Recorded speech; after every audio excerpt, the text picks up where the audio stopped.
बांग्लादेश में हिंसा की आग थमने के बाद अब एक और नया मुद्दा गर्मा गया है। अब बांग्लादेश में राष्ट्रगान आमार सुनार बांग्ला को लेकर बवाल मचा है। दरअसल जमाते इस्लामी के पूर्व अमीर गुलाम आजम के बेटे अब्दुल्लाहिल अमान आजमी ने बांग्लादेश के राष्ट्रगान और संविधान में बदलाव की मांग की है। उन्होंने कहा कि मैं राष्ट्रगान का मामला इस सरकार पर छोड़ता हूं। हमारा वर्तमान राष्ट्रगान हमारे स्वतंत्र बांग्लादेश के अस्तित्व के विपरीत है। ये बंगाल विभाजन और दो बंगालों के विलय के समय को दर्शाता है। दो बंगालों को एकजुट करने के लिए बनाया गया एक राष्ट्रगान एक स्वतंत्र बांग्लादेश का राष्ट्रगान कैसे हो सकता है?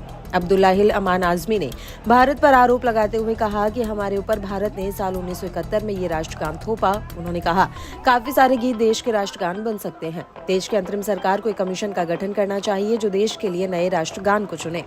हालांकि देश की अंतरिम सरकार ने राष्ट्रगान में बदलाव करने से साफ तौर पर इनकार कर दिया है। सरकार ने कहा कि बांग्लादेश के राष्ट्रगान को बदलने की सरकार की कोई योजना नहीं है।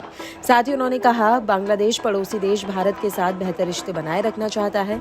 आपको बता दें कि बांग्लादेश की सरकार ने देश में मंदिरों पर हो रहे हमले को लेकर भी कहा कि जो लोग भी धार्मिक स्थलों पर हमला करते हैं वो इंसानियत के दुश्मन हैं। वो लोग अपराधी हैं और उनको सजा दी जाएगी।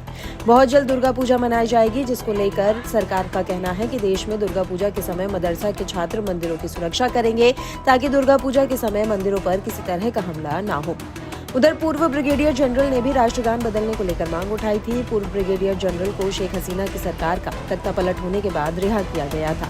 उन्होंने हाल ही में नए राष्ट्रगान बनाने का समर्थन किया। उन्होंने कहा ऐसे राष्ट्रगान का गठन किया जाना चाहिए जो देश की पहचान और मूल्यों के साथ बेहतर ढंग से मेल खाता हो। साथ ही उन्होंने संविधान में बदलाव करने की तरफ इशारा करते हुए कहा संवैधानिक में भी सुधार होना चाहिए। कानून इस्लामी सिद्धांतों के अनुरूप होने चाहिए।